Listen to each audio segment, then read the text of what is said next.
Bro, ನೀವು diet ಎಲ್ಲ ಕೊಡ್ತಿರಲ್ಲ. ಕೇರಳಲ್ಲಿ ಒಂದು ಹುಡುಗಿ ಡಯಟ್ ಮಾಡ್ಬಿಟ್ಟು ಹಂಗೆ ಸತ್ತೋಗಿದ್ದಾಳೆ. ಈ ಥರ ಡಯಟ್ ಮಾಡಿದ್ರೆ ಏನು ತೊಂದರೆ ಇಲ್ವಾ? ಹಲೋ, ನಾನು ನಿಮ್ಮ ಹೇಮಂತ್.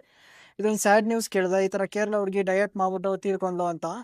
ಏನಂದರೆ ಅವರು ಡಯಟ್ ಪ್ಲಾನ್ ಬಂದು ಯಾವುದಾದ್ರು ಆನ್ಲೈನ್ ಡಯಟ್ ಪ್ಲಾನ್ ತೊಗೊಂಡು ಆ ಥರ ಮಾಡಿದ್ದಾರೆ. ಫಾಸ್ಟಿಂಗ್ ಮಾಡಿದ್ದಾರೆ. ಅವರು 6 ಮಂತಿಂದ ಕರೆಕ್ಟಾಗಿ ಫುಡ್ ತೊಗೊಂಡಿಲ್ಲ. ಅದರಿಂದ ಅವ್ರು ಏನಂದರೆ ICU ಅಡ್ಮಿಂಟ್ ಆಗಿ ಡೆತ್ ಆಗಿದೆ.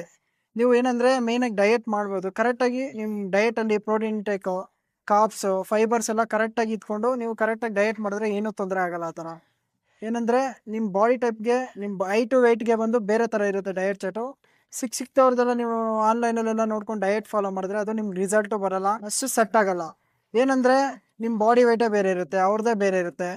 ಪ್ರಾಪರಾಗಿ ನೀವು ಇಷ್ಟೇ ಕ್ಯಾಲರಿ, ನಿಮ್ಮ ಬಾಡಿ ಟೈಪ್ಗೆ ಇಷ್ಟು ಕ್ಯಾಲರಿ ಅಂತ ಬರುತ್ತೆ ನಿಮ್ಮ ಹೈಟು ವೆಯ್ಟ್ ಚೆಕ್ ಮಾಡಿದಾಗ. ಅದನ್ನ ನೋಡಿಕೊಂಡು ನೀವು ಬೆಸ್ಟು ಒಬ್ಬರು ಟ್ರೈನರ್ ಹತ್ರ ತೊಗೊಳ್ಳಿ.